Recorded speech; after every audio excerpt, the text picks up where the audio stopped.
बिस्मिल्लाहिर्रहमानिर्रहीम। अस्सलाम वालेकुम। आप देख रहे हैं यूट्यूब चैनल आम सी बातें।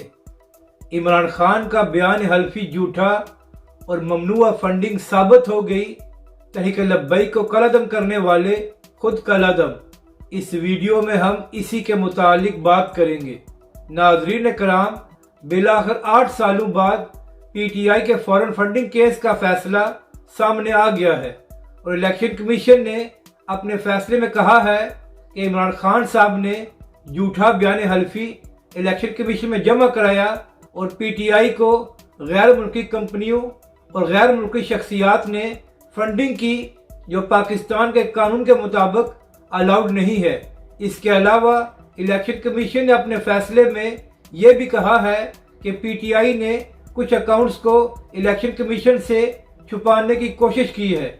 अब इसके बाद PTI के लोग ये बात कर रहे हैं कि इमरान खान साहब ने बयान हल्फी नहीं बल्कि सर्टिफिकेट इलेक्शन कमीशन में जमा कराया था। लेकिन बात यह है कि चाहे बयान हल्फी हो या सर्टिफिकेट, मगर इमरान खान साहब ने इलेक्शन कमीशन के सामने झूठ बोला है, जो बात साबित हो गई है।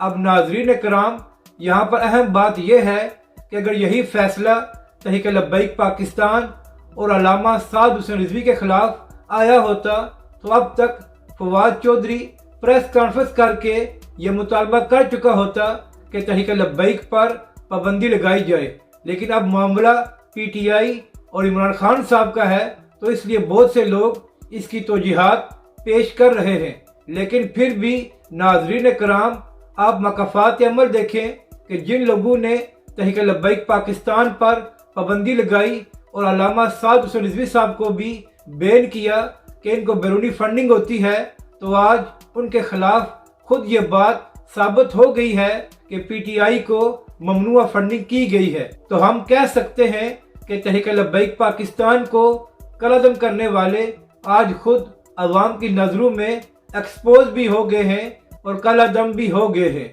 अपनी राय का ज़रूर इजहार करें कि आपको यह वीडियो कैसी लगी और हमारे इस चैनल को भी सब्सक्राइब करें।